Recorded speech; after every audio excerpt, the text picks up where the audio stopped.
Bonjour à tous et bienvenue à un nouvel épisode de Aller plus loin. Aujourd'hui on a une invitée spéciale. Bonjour Maëlys. Bonjour. Comment ça va? Ça va, super. Bon, très content que tu sois avec nous. Merci. Maëlys, tu vas nous parler un petit peu d'une œuvre qui s'appelle les GBL, qui fait partie des GBU, groupe biblique universitaire. Donc ça on va y revenir plus tard, mais j'aimerais que tu nous présentes un petit peu ton parcours de vie et qui tu es, voilà, pour ceux qui ne te connaissent pas. Donc Maëlys Banvart, en gros je viens d'une famille chrétienne. J'ai grandi à Lyon, je suis née à Lyon et moi je suis partie de ces gens où Dieu a toujours été là. Pour moi quand quelqu'un me disait Dieu n'existe pas, je le regardais bizarrement. En fait c'était pour moi les gens qui étaient bizarres, c'était les gens qui croyaient pas en Dieu en gros. Et le choc a été au fur et à mesure quand j'ai grandi, par exemple au collège ou au lycée, d'avoir mes amis proches en fait qui me disaient mais Dieu c'est n'importe quoi. Le moment un peu clé où j'ai dû vraiment me questionner sur ce que je croyais, c'était est-ce que c'était vrai. C'était notamment au lycée où voilà, je sentais qu'il fallait que ça aille plus loin que juste la Bible dit vrai, je vais à l'église, etc. Et je crois notamment qu'au lycée tes amis étaient athées surtout. Tous, voilà, oui. Ouais. Et parfois bien virulents. Et ils avaient des très bons arguments, franchement, c'était bien construit. Et donc, je me souviendrai toujours, un jour, j'étais dans la voiture et je me suis dit, bah tiens, faisons comme mes amis, je vais vivre comme eux et je vais imaginer que Dieu n'existe pas. Je vais tout enlever et on va essayer de vivre comme ça, voir si ça a un intérêt. Bon, bah ça a duré quelques minutes, c'est-à-dire que quand j'ai vu en fait toutes les implications que ça avait, toute la cohérence qu'avait la parole Dieu, etc. et les conséquences que ça avait, et en fait en remettant tout ça bout à bout, je me suis dit, ben non, en fait, je crois vraiment que Dieu existe, je crois réellement ce qu'a fait son fils et que je le veux comme sauveur, et donc c'est ce jour-là où j'ai dit, en fait, non, j'ai même pas besoin de tester, je sais ce que je veux. Et je lui ai demandé le baptême peu de temps après, et ensuite... T'étais en quelle classe à ce moment-là? J'étais en terminale. J'étais en terminale à ce moment-là, et c'est là où, en fait, je suis rentrée dans... en fait, être chrétien, c'est pas juste comme ça un choix par conséquence où j'ai pas vraiment de prise, c'est vraiment mon choix, ma vie, et je veux y aller. C'est pas juste une étiquette, c'est... Exactement. Ouais, au-delà de ça. Voilà. Hein, excellent. Et du coup, on avance un petit peu, peut-être dans le temps, là, et comment t'en arrives aujourd'hui à être... t'as un plein temps, non, n'est-ce pas, au GBL? Tout à fait. Depuis combien de temps? Depuis 2021. Depuis 2021. Et comment t'es arrivé, du coup, dans la mission, peut-être avant, il y a eu une étape précédente dans les GBL ou... Je me destinais pas à être dans la mission à temps plein au début, donc j'ai fait mes études, etc., à l'école, et je me suis dit, bah tiens, j'ai envie d'être prof. Donc je fais les différentes étapes, et puis je me dis, oh quand même, j'ai envie de tester un peu le ministère, et en fait, en tant qu'étudiante, j'étais au groupe biblique universitaire. Ok. Je pense dans les choses aussi qui ont influencé tout ce parcours, c'est que très tôt, en fait, à partir de mon année de terminale, il y a des personnes dans mon groupe de jeunes, entre autres, qui m'ont fait confiance et qui m'ont en fait permis d'être responsable du groupe de jeunes au fur et à mesure, de faire des 1-1 discipula, lire la Bible avec des plus jeunes, d'être dans des camps, etc. J'ai commencé à avoir plusieurs responsabilités. Pareil au GBU, j'étais à Lyon, j'ai aussi été responsable de la région, etc. Pour les étudiants. Et donc toutes ces choses ont fait que, tiens, testons plus loin, et au GBU, on a ce qu'on appelle le stage relais. Donc c'est une année où en fait on est accompagné pour tester le ministère à temps plein. Dans ce cas-là, j'étais parmi les étudiants à Paris. Sauf que ma conclusion à la fin de cette année, c'était ok, c'est super cool, mais en fait, je vais continuer mon parcours classique. C'était une année de parenthèse, je voyais pas vraiment le besoin, l'intérêt, et donc je voulais finir mes études. Et après ça, j'ai fait master, je suis devenue prof, et j'ai enseigné pendant 3 ans. Ce que je n'avais pas prévu dans mon parcours très classique, où je cochais finalement toutes les cases, c'est que en 2019, j'ai eu la mauvaise surprise de découvrir la veille de la rentrée qu'en fait je n'avais pas la classe que je devais avoir, mais que j'étais, vive l'éducation nationale, 4 écoles différentes, 4 classes différentes, etc. Enfin c'était, voilà. Fallait te couper en 4, quoi. Voilà, je devais me couper en 4, et avec oui, une situation vraiment complexe, vu le type d'élèves qu'on me demandait, et ça, la veille de la rentrée, c'était très violent. Et cette parenthèse-là a duré combien de temps? Ça a duré en gros 2 mois, jusqu'à ce que je prenne la décision de quitter l'éducation nationale. Okay. Or, quand on est prof, en fait, c'est pas juste j'arrête à travail, c'est qu'en fait, je perds tout. Je perds tu démissionnes, tu renonces... Je perds le concours que j'ai passé, voilà, pour lequel j'ai travaillé et j'ai réussi. Je perds... la seule chose que je perds pas, c'est mon master, mais en fait, au final, j'ai tout perdu. Et quand tu perds tout ça, du coup, comment tu rebondis et... Enfin, comment s'est fait le déclic pour entrer dans la mission? Et il y a eu combien de temps Alors ça s'est vraiment pas fait tout de suite, c'est-à-dire que il y a eu une espèce de temps de relâchement où en fait mon corps a relâché pendant bien 1 an. Mais voilà, question financière, il fallait quand même trouver un travail. Et du coup, j'ai commencé à postuler en fait à plein de choses très différentes, des escape games, enfin je me suis amusée, j'ai postulé dans plein de choses différentes. Et là aussi, parce qu'avec le recul, je peux clairement dire que c'est Dieu qui a permis toutes ces étapes. À chaque fois que je faisais un entretien, j'arrivais à la dernière étape. Mais à la dernière étape, à chaque fois que j'avais le coup de fil, c'était « En fait, on vous aime beaucoup. La porte s'est refermée.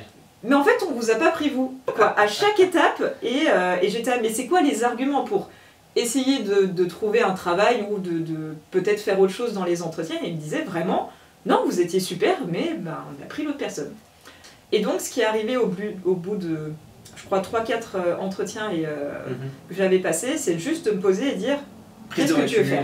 Qu'est-ce que tu veux faire ? En fait, tu as le choix, tu as le temps. » Et donc, de pouvoir juste me poser et de me demander qu'est-ce que je veux faire, en fait, ça m'a permis aussi, en parallèle, de relire. Moi, j'ai relu Actes à ce moment-là.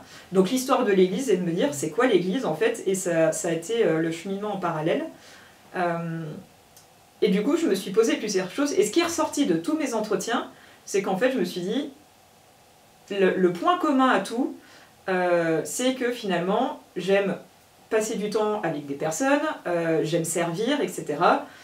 J'aime pouvoir prendre du temps pour les gens. Enfin voilà. Et plusieurs points, je me suis dit, tiens, mais ça regroupe des points liés finalement à ce que je faisais au GBU. Donc j'ai commencé à me poser des questions. Et en parallèle, je voyais qu'il y avait des besoins, non pas au GBU, mais au GBL, avec les groupes bibliques lycéens qui étaient en train de recommencer, etc., avec une amie, avec Laetitia Barnida. Et je me suis dit, ben tiens, il y a un besoin, allons voir. Et, comme par hasard, j'aime dire avec un grand D, à ce moment-là, Laetitia m'écrit en disant, en fait, on a besoin de quelqu'un pour aider à la cuisine pour un camp, justement, avec les GBL.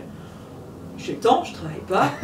Allons-y, allons passé voir. L'escape game. Voilà, exactement. T'es peut-être prête à tout, de toute façon, quoi qu'il arrive. Voilà, allons-y. J'avais jamais fait ça, et je me suis dit, bah, on va voir, on va essayer. Parce que ce qui me freinait, pour les GBL, c'était... J'étais prof avec des primaires, avec des 7, 8 ans, 9 ans, enfin, bon, est-ce que lycéen, vraiment, ça me correspond. Et donc, ce camp-là, ça, à quelle époque? Du coup, octobre 2020. 2020. Et là, donc, c'est ta première entrée dans le ministère GBL. Est-ce que peut-être tu veux...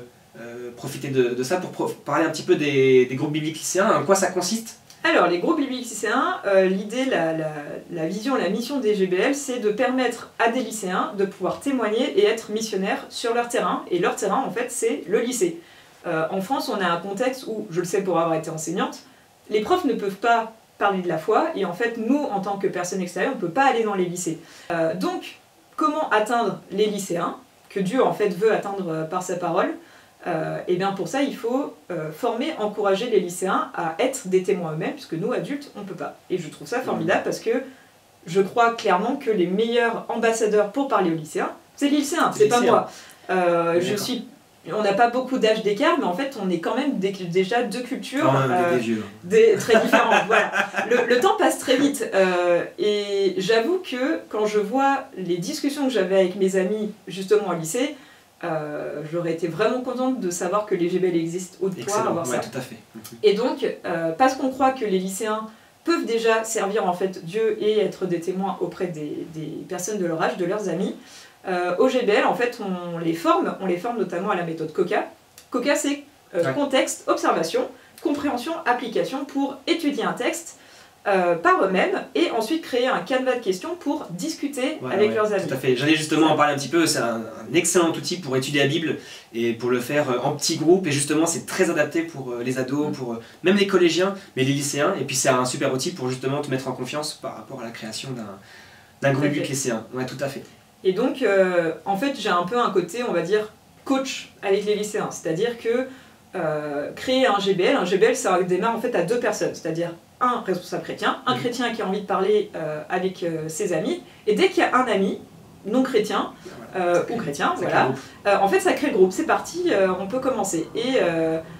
Mais la moyenne en général en France, c'est un chrétien pour 3-4 amis non chrétiens. Et j'allais te poser la question, aujourd'hui, combien de GBL on a en France? Depuis quelques années, on tourne à 20-30 groupes en France. 20-30 groupes, ok. À peu près. C'est ça. Et en fait, petit à petit, on a l'impression, oh, les lycéens, ils sont pas intéressés. Franchement, les lycéens, en fait, justement parce que le contexte français est très fermé et très cadré à l'école au niveau religion, en fait, les lycéens, et en particulier les non-chrétiens, ont envie de savoir c'est quoi la Bible, de quoi on parle, surtout que notre culture, elle a plein de références à la Bible, etc. En fait, ça fait plein de jeunes qui peuvent lire la Bible chaque année et au fur et à mesure. C'est hyper excellent. encourageant. Et puis c'est très inspirant.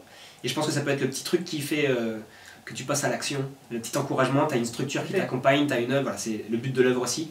Merci beaucoup Maëlys, j'aimerais juste revenir sur l'expérience cuisine. À ce moment-là, comment le Seigneur t'a parlé, que ce soit au GBU, GBL ou dans n'importe quel autre contexte, même pour ton église locale évidemment, le service, qu'est-ce qui a fait que le Seigneur t'a...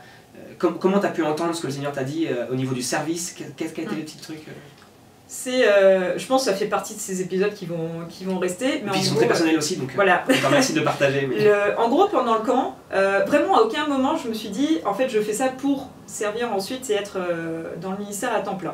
C'était juste, on fait la cuisine. Mais vraiment, j'ai eu un coup de cœur pour les jeunes. Vraiment, j'ai aimé ces jeunes-là et je me suis dit, en fait, ils ont un potentiel, ils ont envie de lire la Bible, ils ont envie d'avancer. Mais je voyais bien que il y avait un besoin de personnes pour les encourager et être avec eux. Et ça a lancé comme ça. Ça a démarré comme ça. Aujourd'hui, donc ça fait maintenant, c'est ma 4e année. 4e année. Et en fait, cet amour pour les jeunes, il était là, il a grandi. Mais j'ai envie de dire, il s'est consolidé parce que clairement, je peux dire, avec ce que j'ai observé, que Dieu, oui, utilise les lycéens. Clairement, je peux le dire, il y a des histoires vraiment super. Il les utilise et il va permettre... Des fois, juste une conversation que quelqu'un va entendre au self, ou alors une question posée pendant le cours de philo, ou alors un livre qu'ils sont en train de lire en cours de français, et en fait, quand les lycéens osent rebondir, osent dire, en fait, moi je crois autre chose, ou alors, en fait, ce texte-là, il fait référence à telle chose dans la Bible, par exemple, en fait, leurs amis, ils rebondissent, ils posent des questions, ils vont plus loin, et...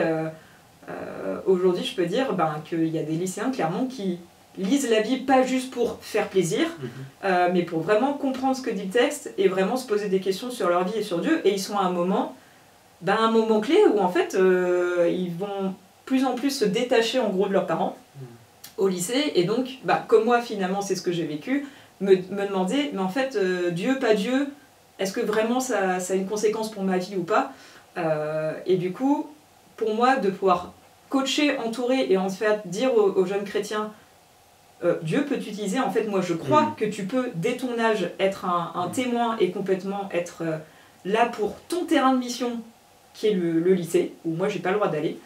En fait être là pour eux c'est aussi du coup des fois leur donner peut-être des moyens de répondre, mais c'est pas moi qui vais répondre, mais par contre je vais être derrière eux, prier pour eux et leur dire en fait vraiment t'es là. Et c'est précieux. J'ai plein d'histoires où c'est de pouvoir fêter ensuite quand ils reviennent vers moi, fêter avec eux ce qui se passe dans la vie de leurs amis, c'est génial, c'est vraiment super. Excellent. C'est très inspirant, merci beaucoup de ce témoignage Maëlys. On va passer à la petite séquence habituelle de la promesse du jour. Bonjour à tous, aujourd'hui je voulais partager un verset pour vous encourager, c'est Psaume 119, verset 56. Ma part, c'est de garder tes décrets. Et c'est vraiment un encouragement pour les étudiants, les lycéens, les collégiens qui peut-être s'inquiètent beaucoup de leur avenir, peut-être de Parcoursup, etc. Et ce verset vraiment il nous rappelle en fait que notre combat il est quotidien, que en fait chaque jour on est appelé d'abord à se concentrer à partager notre amour envers nos proches, nos familles, nos amis, à être discipliné dans nos études, à faire en fait notre part et de remettre entre les mains tous nos fardeaux, tous nos soucis du lendemain. Et voilà, c'était un encouragement. À bientôt. Merci pour cette promesse, et puis c'est déjà la fin de l'épisode, ça passe très vite. Merci Maëlys d'être venue. Merci pour l'invitation. Très très beau partage, et j'ai beaucoup apprécié que tu puisses amener ça pour cet épisode. Et puis on vous dit à dans 15 jours pour un nouvel épisode. Salut!